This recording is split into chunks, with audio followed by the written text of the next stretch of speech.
All right. So we want to get started. And today we are very fortunate to have Professor Amy Wagner from Mechanical Engineering and Science to give us an exciting talk. So Dr. Wagner graduated from Ohio State as a bachelor degree and pursued a graduate study at Brown University and got a degree in mechanics and materials. And now her work is really at the interface, a cutting-edge interface between biology, material, and mechanics, right? And this will be also applied to regenerative medicine. So we look forward to your talk. Thank you. Okay, so as Peter said, I went to Brown University, and for graduate school, I studied metal matrix composites for ballistic applications. So now I'm on the other side of that and trying to repair the bone and not protect the tank from explosions. So I'm going to talk about capillary forces and their role in bone regeneration today in the context of calcium phosphate scaffolds. And this is, I haven't presented some of this anywhere at all ever. So call me stupid, call me brave, I don't know, call me what you want, but just a little warning. So I do want to acknowledge some of my students. So Sheeny graduated a couple years ago, and she did some of the work that's at the beginning of the talk that I'm using to kind of build up the newer stuff. Dave graduated last fall, and his work was on the manufacturing side. So his work is really going to enable some of the next work that we're going to do, where we can really explore these capillary forces more. And then Sam's kind of the star of the presentation here. She's a bioengineering student. She's not here, so I can talk about her. And she's an MD PhD student. She just started M2, and I just heard that she just submitted her thesis to your committee today. So that's kind of exciting. And a lot of other students contributed to this course. My group really works as a team, especially on this project. And so I also just want to acknowledge my colleagues. Andrew Aline worked with me on manufacturing, and Matt Wheeler and Sherry Clark helped with the initial in vivo studies that I'm going to show you. So probably most of you, if you've been to any kind of tissue engineering talk or bone tissue engineering talk, you've seen slides like these. So the current practice in bone defect repair is allograft and autograft. Both have disadvantages, or else I wouldn't be doing this. So the autograft is when usually you take bone from your iliac crest. And both allograft and autograft have limited supply. So allograft is from a donor.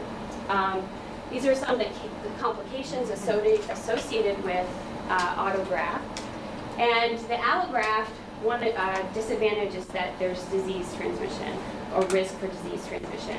And if you sterilize the bone to decrease that risk, then you change the properties, and it's not as good, it's not as effective.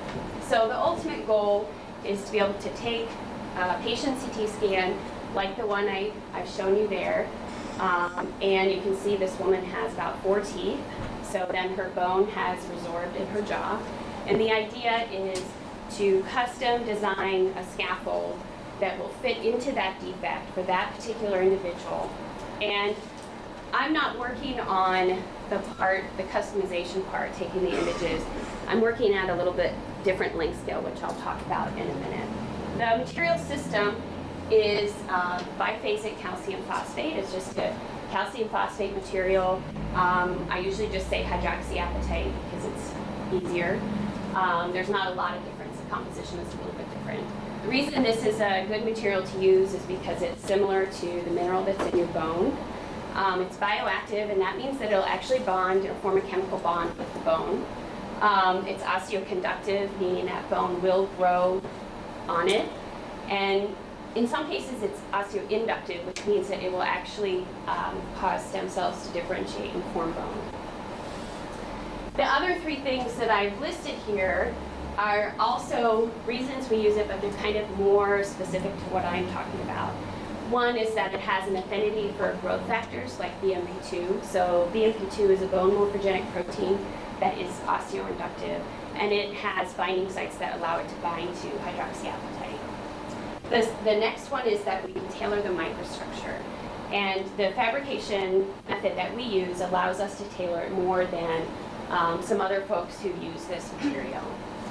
And then the last bullet point is related to Dave's work, and that is that we can fabricate complex parts. So what he developed was a way to make scaffolds that have multiple materials. So for this particular fabrication method, that wasn't possible. But what that allows us to do is to make overhanging structures. This is just kind of a cute example, but it also allows us to add, to have two different materials in here. So this material is more dense than this material, and this little sphere has a hole in the middle. And he got a journal cover in the fall that just showed up in the mail, and they didn't tell us or anything, but we were pretty excited about it. Okay, so you can see what I refer to as macro scale porosity. So all of these, you can see macro porosity. It's on the order of a couple hundred microns, and it's critical because if you don't have that, the bone has nowhere to grow in, but it's also important for nutrient and waste transport. And so a lot of people have spent a lot of time looking at architecture, pore size, pore fraction, pore shape, all of these different factors. And basically the main conclusion so far that they've been able to make for sure, which I now dispute, is that the minimum pore size is 100 microns. So you have to have pores that are 100 microns in size in order for bone to grow into the pores. And these are just some examples of scaffolds in the literature. So what I'm actually interested in is at a smaller length scale, and that's the microporosity. So when I refer to microporosity, I'm referring to the porosity of these rods that make up the scaffold. And so a lot of what I've done is either have solid rods or microporous rods, and then just recently we've started to change the characteristics of the pores within the rods instead of just looking at solid and porous. So this group, Habibovic, has done quite a bit of work where they've looked at the effects of microporosity on bone and growth. So the way that they make their microporosity is by changing the sintering temperature. So this is a ceramic material, and it has to be sintered. So you can see they've sintered at a lower temperature and a higher temperature. It results in different density of material. But the pore size there is about 1 micron. It's very small. And it's not very controllable. What they showed is that when you have microporosity, the bone volume increases and the bone apposition. So how much bone is in contact with the scaffold increases. And what they say is that this is kind of a busy picture, but I'll use the pointer now. So what they have said, so I've covered up the macrostructure, we're not going to talk about that, but they have looked at microporosity, and they basically said that it boils down to surface area. So this microporosity gives you a lot of surface area, and that surface area either is used to precipitate biological apatite. So the ions in the calcium phosphate kind of dissolve and they reprecipitate in a more biological form of this material. And then the other thing this surface area allows for is the adsorption of these BMPs. So I had said before that BMPs have an affinity for this material. So those are the main factors, and then those lead to stem cell differentiation, which leads to bone formation. So that's their hypothesis. And obviously, you can tell by the way I'm talking that I don't agree, and I'll show you. So this is something that relies on someone diffusion, and it's time dependent. So it's not going to happen at the very beginning, and it's difficult to capture that because there's so much going on, and you really have to do it in vivo. So this is our scaffold system. As I mentioned, we use a fabrication process that we call directed deposition. We take a toothpaste-like material and we put it in a syringe. We extrude it out of a nozzle in a defined pattern, like shown here. And when we deposit it, it's really like toothpaste. So then we sinter it. And for most of the in vivo study stuff that I'm going to show you, then we machine it out of a block like this. Okay, and these are kind of the length scales we're talking about. So the rod size is about 400 microns, and the pore size is about 360. We can vary that, but this is what we've done for some of the in vivo studies. Then again, if you zoom into the rods, you have microporous and non-microporous. That's how I refer to it. So for the in vivo studies that I'm going to talk about first, these are some of the characteristics. So first of all, how do we generate this microporosity? We use PMMA beads in this toothpaste, and then they burn out when we sinter it at high temperature. And so by controlling the bead size and fraction, we can control the architecture, or the microarchitecture, if you want, of this. So we're generally working with micropore sizes that are about 5 microns, and then the interconnections between those are even smaller. So this is some of actually the first in vivo study that I did. And what we did in this case is we took these scaffolds and we implanted them into muscle. And we were looking at what is the role of microporous versus non-microporous. And when you put things in muscle, you don't generally form bone. And so we had to add this BMP2 in order to see if we could form bone at all. And this is sort of the cheap way to do an in vivo study, is put these things in muscle. So we added this BMP2, but we added it to gelatin microspheres, and then we suspended the gelatin microspheres in a very dilute gelatin solution, and then we put it into the scaffolds. Okay, so the idea there was to keep the BMP2 out of the micropores and in the macropores, but to still induce bone formation. And so the result that we got was so striking, there was no reason to even do any kind of statistical analysis at all, because in one case we had bone, and the other case we didn't. And that was consistent for every single sample that we looked at. So this told us, well, we think microporosity is doing something, but since we put it in muscle, we really have to do more work to figure out what's going on. So then we implanted these cylindrical scaffolds in pig mandible, and we just drilled holes in the ramus, which is right here. So this pig is on his back, and you see this part here. So we drilled the holes, put the samples in, and left them in there for several different time points. But in this case, instead of, so we looked at what happens if you include BMP, what happens if you don't, what happens if you have microporosity, and if you have no microporosity. So those were the 4 conditions. We looked at 4 time points, and this meant that we had a ton of samples to analyze. So one of the things that Sam did for her master's thesis was she developed an algorithm that would allow us to use microcomputed tomography to characterize the volume, distribution, and specific surface area of the bone within the scaffolds very efficiently. So a 900 image stack would take maybe an hour, whereas before you could do a couple slices in an hour. And we had over 100 samples. So this was really a very useful algorithm that she developed, and we're using it a lot.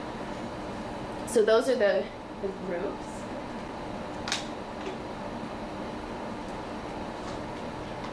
And this is one of the, I'm not going to go through all the results of that study because I want to get to her other work, but the basic, or the most important results to this talk were that the distribution of bone was very uniform. So even at the earliest time point, the distribution was almost completely uniform for the microporous sample. So what this is showing is the bone fraction as a function of radius, and we've normalized it. And this blue line is the average. So if you take the whole volume and take the average amount of a volume fraction of bone, that's what this blue line is. And then this is the instantaneous. So you can see that from the center of the scaffold out, it just kind of jumps around the average, and then it jumps up a little bit at the outside. And so this is almost as uniform as you can get. When we didn't have microporosity, the middle of the scaffold had almost no bone at all, and then it jumped up above the average on the outside. So we had this ring of bone, and this is a rendering of a CT image, and the blue is bone. So you kind of see this ring of bone. And that basically was the case for all time points for the non-microporous.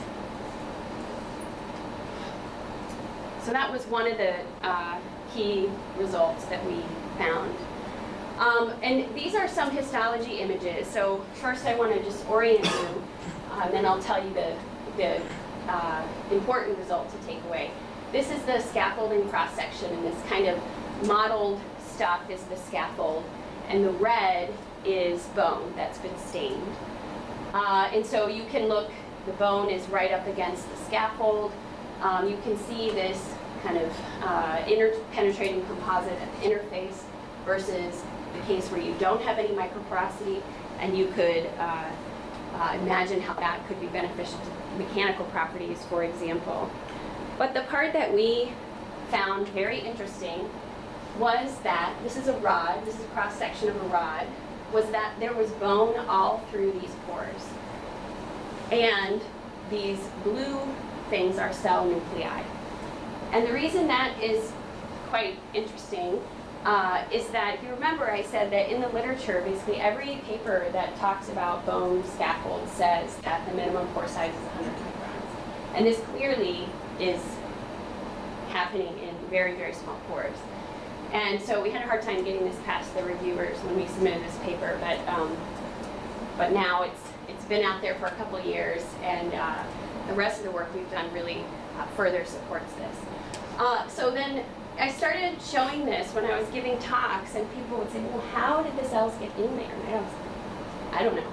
So one of the things that hopefully through the rest of the talk that I want to impress upon you is that that we have actually figured out how and why those go in there, and we think that the fact that they're in there is why the bone growth is so much better. And my experience with tissue regeneration studies is that usually they can't figure out why. They just say it's better, and they don't know why, and they can't explain why, and there are too many variables, and so it's just kind of, that's just the, you kind of say, well, that's the way it is. But we feel like we can do much better than that now. Okay, so blue nuclei cells in pores, and the red is bone. So back to the question of how did they get in there. We started designing migration experiments. How can we sort of coax these cells in and see if they actually can squeeze into these tiny pores and migrate in and populate this structure? And that just did not. We got a project funded, but really we didn't really believe that that was going on, what was going on. And so we decided to start thinking about something else. So about a year ago, we started thinking about capillary forces. And I'm not sure why this didn't occur to us earlier, but it didn't. And so anyway, I'll talk about it now. So the question is, can we use capillary forces to pull the cells into this microstructure and populate all of the micropores? If you remember, the interconnection size between the pores is about 2 microns. And cells are generally 7, 10, some are bigger. So that's kind of a lot of squeezing into a small space. But if you, this is a micropipette aspiration experiment, so cells can deform quite a lot to get through there. And so we thought, well, maybe this is a possibility. So here's just the equation for the capillary force, and then I don't have the reference on, but Yang presented this critical pressure to get a cell into a pore. So this is the cortical tension of the cell, this is the radius of the pore, and this is the radius of the cell. So then we started investigating that. So I'm going to show you a simulation of the microstructure and also some experimental results. So Sam developed this kind of cute model that turned out to be work pretty well. And so what she did is what we wanted to do was figure out what are the capillary forces for this rod if the cylinder is surrounded by fluid and the fluid's going into the center of the rod. So she took the pore size distribution that we had measured, and she generated a volume where she just kind of plunked down these little spheres that fit into that distribution. And those spheres were the pores. And then she took slices through that volume to get an average of wetted perimeter, which is shown here, this blue, versus the area that you're looking at, area of the volume. So then we could take into account, so we're not looking at just a single capillary tube, but we could take into account that there's a different wetted perimeter for these different microstructures. So in doing that simulation, oh, there's the answer. She found that the capillary pressure was 584 pascals for this particular microstructure. So we wanted to be able to use that to look at other microstructures, and so we validated it. So to do that, we looked at two different pore sizes, 2D substrates with different pore sizes, and we just did simple capillary rise experiments. And we measured the rise, then we calculated the pressure generated, and then we backed out the contact angle. Okay. And we found that the contact angle was the same as it should be because that's a material property. But then we also measured the contact angle on a solid substrate surface, and we found basically it's exactly the same. And so that really validated the model and suggested that we could use this model for other microstructures as well. And this was from the model. This was from the experiments. Okay, so now we've got a little model of the microstructure. We can use that later. We wanted to do some experiments to try to isolate the capillary forces. So if you remember, I put up that busy chart, and people looked at grain size and surface roughness and surface area and all these factors. But we want to isolate the capillary forces. And so to do that, we're still interested in looking at these two microstructures because they have different surface area, but we also need to isolate the capillary forces. So we did several conditions. Of course, for the non-micropores, there are no capillary forces because there are no pores. But then we took the microporous one and we just filled the pores with fluid so that we would get rid of the capillary forces. So we would expect that this one is the one that would have the high capillary forces, and then experimentally we would see some differences in behavior if we try to take advantage of those capillary forces. So the first thing that we did, we were actually trying to get the cells to go in, but they just stuck on the surface. And so then we were worried, well, maybe it's just an adhesion thing and not really a capillary force thing. We weren't sure. But we saw a huge difference in the microporous samples compared to the ones without the capillary forces, which basically were just the same, and the cell density was really low. So we pipetted the cell solution, cell suspension on, waited. I don't remember how long we waited, but 20 minutes, or I don't remember what it was, and then rinsed them, and then this was the result. And these cells are stained with cell tracker green. So that was, it showed that these capillary forces play a role, and it's not like a surface roughness thing because these two showed the same behavior, but it didn't show the cell penetration in the micropores. And so we sort of had to think about that a little bit more.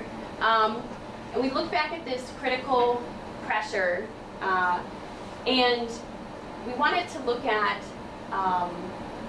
different kinds of cells, because in vivo there are all kinds of cells in that area when you create the defect. And so we wanted to see, can some go in and some not?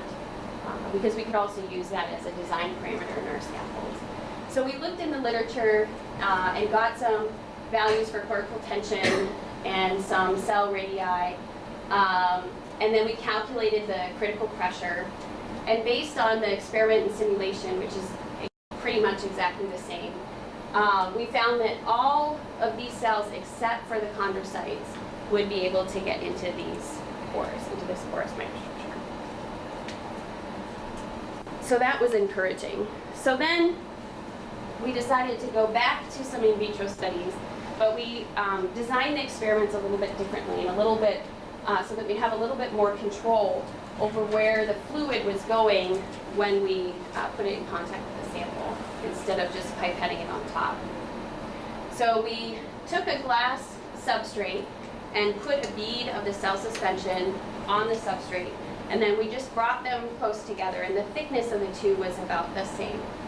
And so that if we brought it in contact evenly, then we'd have this, the cell suspension would wick into the substrate evenly. And so that's what we did.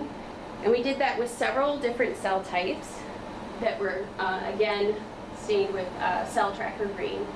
And we found that these cells, the different cell types, actually did penetrate different distances. And that this E1 type, which is a cell line, but it's osteoblast-like cell line, went the furthest, and these other two were statistically similar. So that was pretty exciting, because it was the first very direct evidence that we had that we could actually get these cells to go in the pores through capillary forces. And actually also, I just will point out that all of these distances are on the order of the rod size. So the rod size, the diameter is 400 microns. And so these would go pretty deep into the rod. So then when we looked at those distances, it was consistent with the critical pressure that we calculated based on information we had in the literature, basically. So when we had low critical pressure, they went farther for the low critical pressure. And this one, we couldn't calculate a critical pressure because we didn't have this information. But that was consistent with the measurement. So then we had an opportunity to put these in the animal again, which doesn't, it takes a lot of planning and time to get that to happen. And this was actually done at WashU Medical School, not here on campus. So, so we went there and we tried to do these similar experiments where we put some samples in where they're soaked in PBS. And actually, we don't just soak them, we tap them and watch all the bubbles come out so we know that all the pores are filled. So we created the defect, we put some in dry and some in that were filled with PBS, and we looked at this as a function of time. And the bottom line is that when the pores are filled, you don't see cells penetrating at all, which we expected, but we wanted to show. There is a little bit right here, and we think that that could have been a bubble or something where there was still air. But you can see that these cells have populated this particular rod almost uniformly. If you look at it in cross-section, you can see there's a kind of halo where they may have stopped. And here's a better picture where you can really see how far they've gone. So this is about 400 microns. And so it varies a bit, but it's around 100 microns when we did the measurement. So now we have this evidence that even in vivo, so not in a very controlled environment where we're basically giving the fluid no choice but to go directly in there, in this in vivo environment, we can get the cells to go in. But one thing that we had to be really careful of is that we had to make sure that when we drilled the defect hole, that it actually filled with blood and whatever else is ground up there when we make the defect, because otherwise, obviously, this wouldn't work.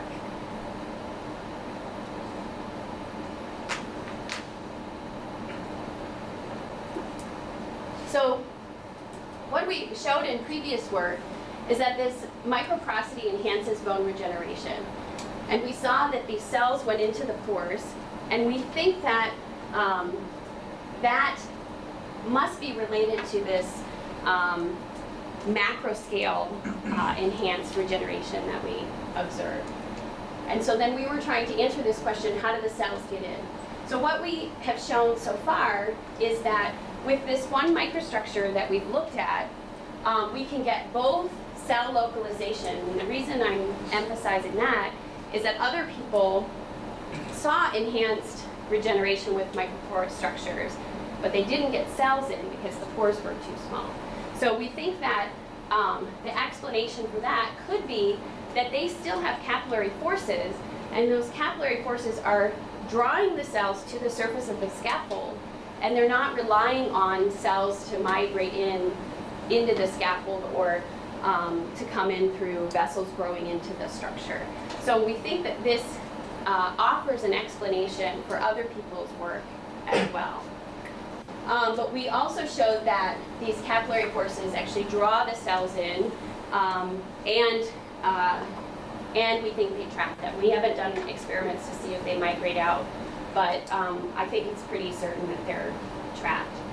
And then the penetration depth depends on the cell type. And this is really interesting because we might be able to design the microstructure to select certain cells or to select certain cells for certain regions in the scaffold.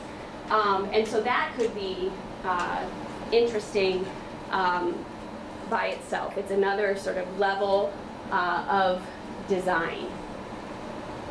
So this part is more recent, very recent actually. And the next thing that we wanted to do is, if we change the microstructure, how does that influence the results that we've seen so far? And so again, we changed the microstructure by using different PMMA beads and different volume fractions of those beads. And all of this is with 2D substrates. So we did a series of capillary rise tests with two pore sizes, 5 and 50 microns, and several volume fractions. So we have to stay around 50% because if we get to higher porosity than that, then it just falls apart and it won't, the manufacturing won't work. But so then we sort of concentrated on a few instead of doing these experiments with all of them. But we looked at two pore sizes, changed the volume fraction a little bit, and then we looked at the larger pore size. And we did the experiments again, and we found that with the small pore size in this range, volume fraction really doesn't do much at all. But the capillary pressure is a lot lower for the larger pores, which we would expect. When we did the microstructure simulation, though, we found again that that it's very consistent with the experimental results, but for the 5 micron pores. So it turns out that for these 50 micron pores, it's really actually not very good. And so we wanted to try to understand why this model wasn't predicting this. And so we started thinking about the geometry of the system to try to explain this. So this is a little simple geometric model where these circles are the PMMA beads that are in the ink.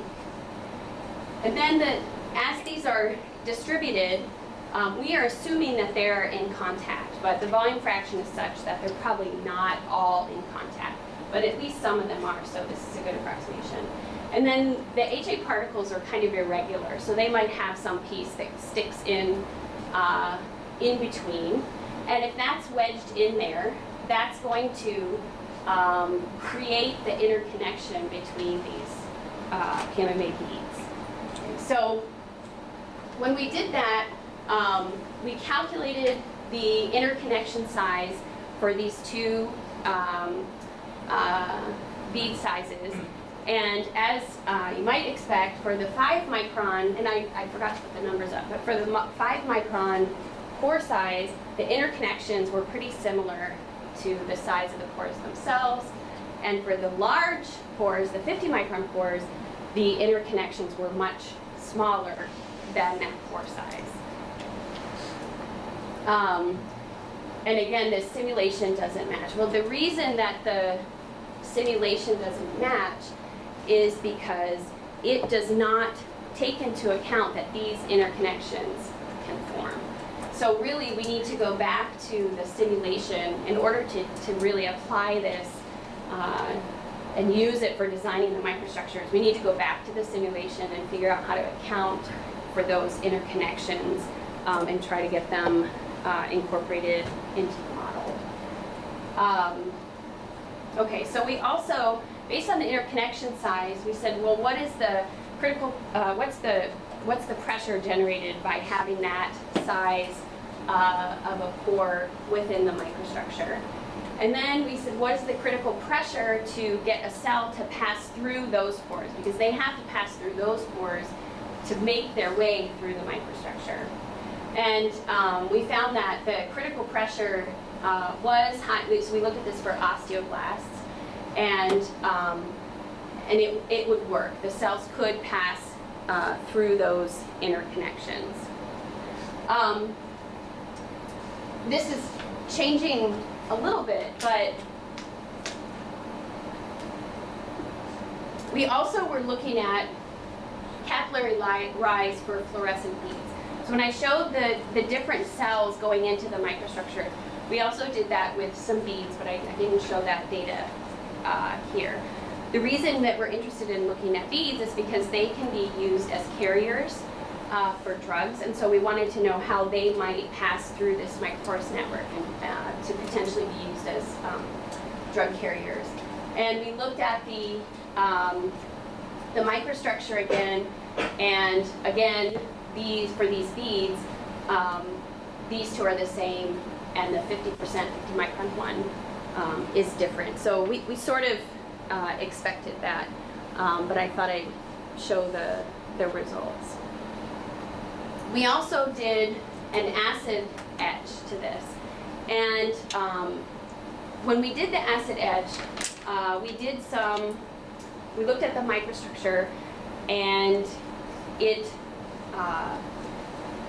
the more exposed grains were etched more. And the more exposed grains are not the ones that are butted up against the pore, because those are all nice and sort of tight against the PMMA sphere before it burns out. But these are the ones that are jetting into the interconnections. And so this acid etch, what it did was it kind of opened up the interconnections. It didn't change the pore fraction, pore size much, but it kind of changed the interconnections. And so we found that influenced the distance that the water would move through. So now we're trying to think about how we can play around with pore size and interconnection size to better control where and how much things are passing through this microstructure. And so related to that, we looked at incorporating the drug. So we actually, I'm not showing this data, but we looked at how incorporation and release is influenced by this microstructure. And we used a sort of a designer peptide, and we found that basically similar results. So the incorporation was the same when you had these small pores but changed the fraction, but then the release was very different when you change the pore size.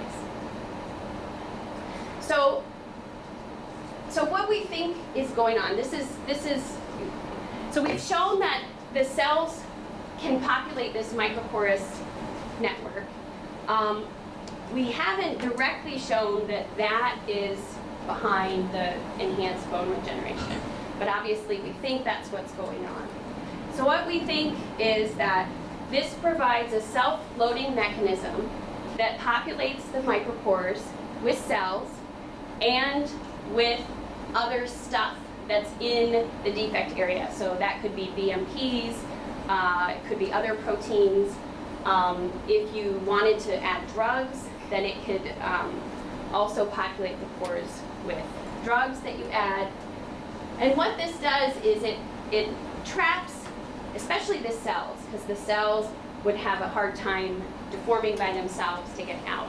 So it traps the cells, but it also retains growth factors some. And again, in a different work that I'm not presenting, we show some release effects of those drugs. But what this does is it essentially seeds the structure. So instead of bone growing from the outside in only, now you've got a source for signals from cells and a source for growth factors that are really embedded in and trapped in that microstructure and are influencing bone regeneration. So that's some sustained source. So if you remember that I showed this plot of the bone fraction as a function of radial position, and I said that it's sort of hanging out around this average, and it actually jumps up a bit on the outside. So now what we think is happening is we're populating the micropores, and so things are growing from the inside out, but also from the outside in. And so that is helping with the bone distribution. When you don't have this way of self-loading the scaffold, then the bone just grows from the outside in, like in the non-microporous. So one of the things that we would like to do is to try to model that and see if we can model that growth pattern and show differences in growth patterns. So what are the implications of this, and where is it going now? So one implication is that we think that this is a way to heal much larger defects than have been possible with this material. And we think that that is going to be a big jump in what's possible to do right now. Another thing that we think that this is going to help with is that we think we can actually steer the bone growth. So by that I mean, just as sort of an extreme example or a toy example, we could design a scaffold that has some path, some random path of microporosity. And we would expect that if our hypothesis is correct, we would expect bone to grow along that path. So that means that we can strategically place microporous regions and have sort of strategic seeded areas within the microstructure, within the scaffold. And that's possible. We can do that because of Dave's work, where he's been able to do overhanging structures. He's been able to combine multiple materials within a single scaffold. So that's where his work kind of comes back into the picture.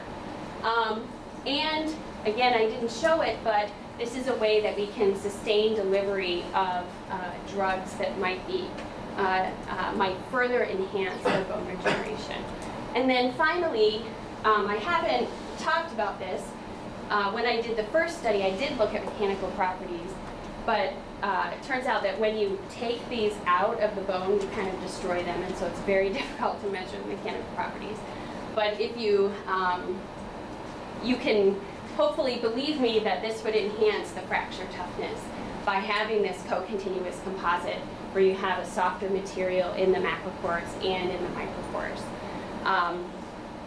And so with that, I hope I've given you this kind of full story where we're very excited to have this sort of figured out this mechanism that hasn't been shown before for this material.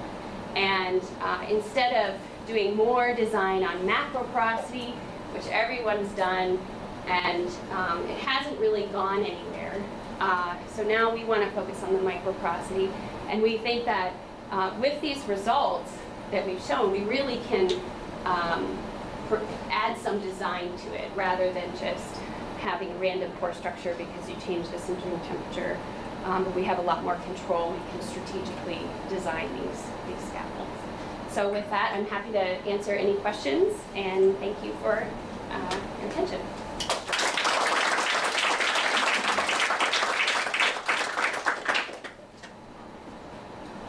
Well, questions?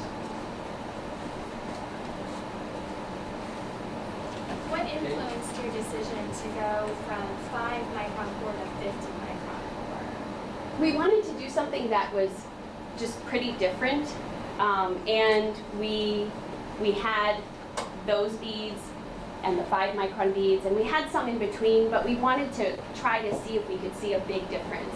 So we felt like if we did something that was kind of just a step, we just might not capture any differences, and then we would miss something important simply because we chose 10 micron beads instead of 5 micron, instead of 50 micron beads. Amy, nice talk. You showed we called like a toy simulation or a toy model where your student had packed in a lot of spheres to model this. And I want to think even simpler to more abstract sort of things, because it seems like in the design space there should be some scaling insight here, you know? So, you know, does it simply scale with the perimeter that you have? The wetted perimeter linearly, for example? Are there any simpler scaling relations that you can take out of this? I don't know. So we have not looked into that, but I think I think these interconnections, because of the fluid flowing through in this kind of constriction, I think those interconnections are very important. So that essentially gives you kind of a bimodal distribution of pore size. And so I don't know how that would influence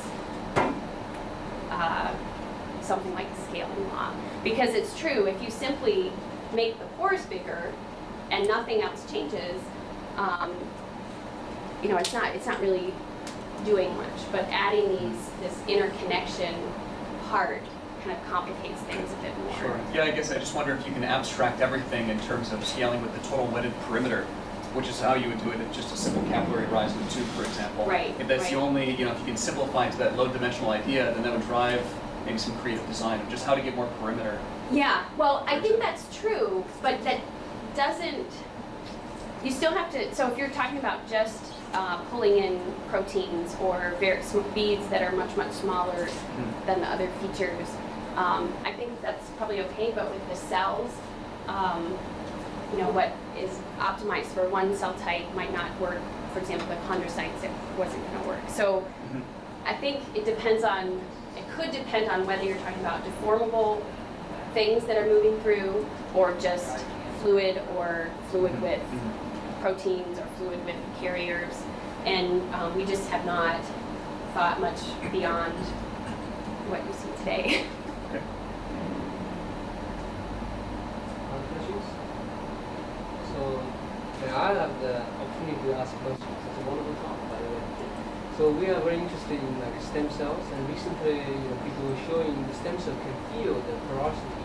Basically, when the extracellular mesh protein is coated on the porosity or porosity materials, and then the cell will feel that the cell on the relatively empty space, the anchoring point will relax and feel it's more soft. So have you thinking about, you know, each of these, you know, wonderful tools to study, for example, regenerative medicine related to stem cells? We haven't thought much about this. So this is, you know, a lot of the cell material interaction work is with soft materials and fibers and all that. And I don't know that because you're trapping the cells and they don't have a choice and they can't get out, I don't know that you can look at it in the same way as limiting the number of attachments by the fiber density that you put the cells on. It's kind of, so I think there's probably some things that you could learn from this related to that, but I don't think you can directly apply it because it's a hard material and you're not giving them any choices. They have no choice once they're in there, is what I think. I don't think they're going there. And I don't know for sure because we haven't seen if they'll migrate out, but that's kind of what I think.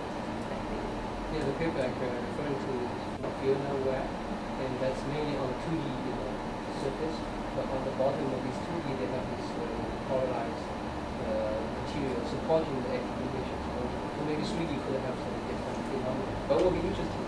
Yeah, I think, and I'm excited about, when I started doing in vivo stuff, it's really good because it's more realistic, but it's so hard to get anything out. So I'm so happy when Sam started doing in vitro stuff where we could control something. So I bet there's a lot of interesting stuff in it. I have two short questions. In your two graphs showing concentration of cells for porous and microporosity and microporosity, I don't know if they were the same scale, drawn in the same scale, but it seemed like the one with low microporosity had higher value on the outside. So the reason higher than the one with microporosity? Yes, on the outside. Right. So I guess I could look back. I think they're at the same scale, but my answer would be, where is it? Yeah, they're the same scale. So I think it's just a different mechanism of that's going on in there. So I think in the one case for the non-microporous, the only thing it's doing is growing from the outside in. So it's possible that it is trying to fully fill those macropores, but that's all it can do. And in the other case, it jumps up a bit. Oh, actually that's not right. It is lower on the non-microporous. So they both, this one jumps up a lot because that's basically the only source of where the bone is growing from. This one here, the microporous, is at 0.6, so this one's 0.5. So it is higher on the microporous. So it is probably additive.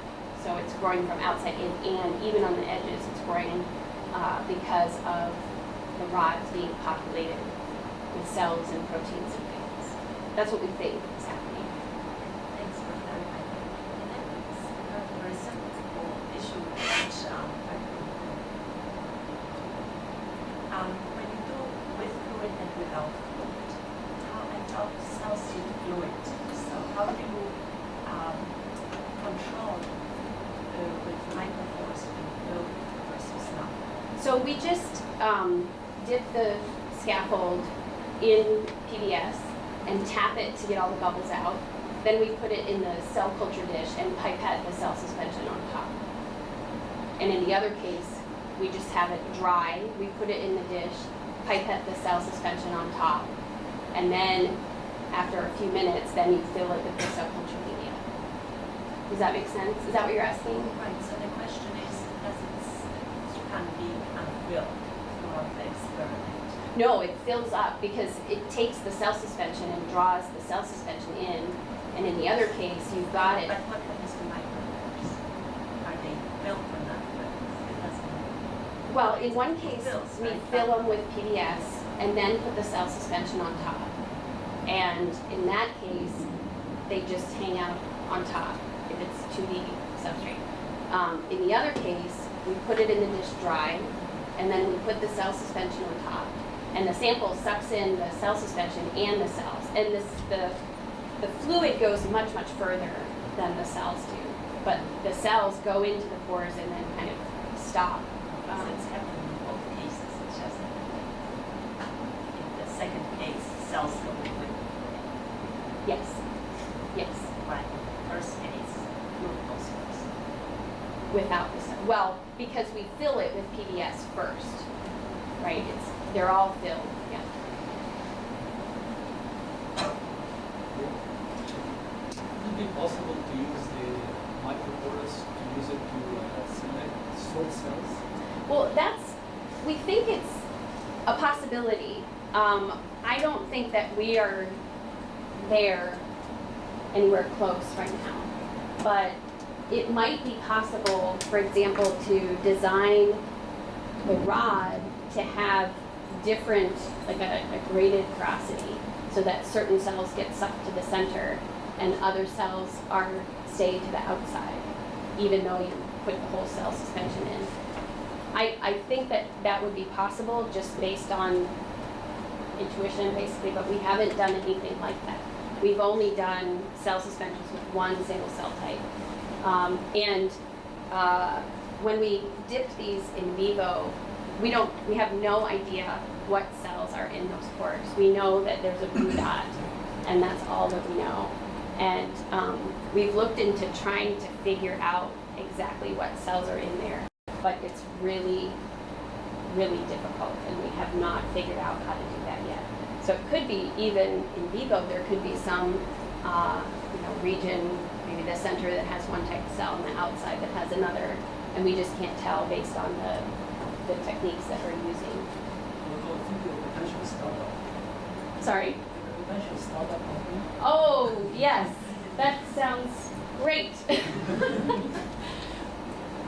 Come talk. I don't know if I want to do a startup, but I mean, I think it could be interesting. I think that there's a lot of different things that you can do here. I don't think it's just going to apply to bone regeneration.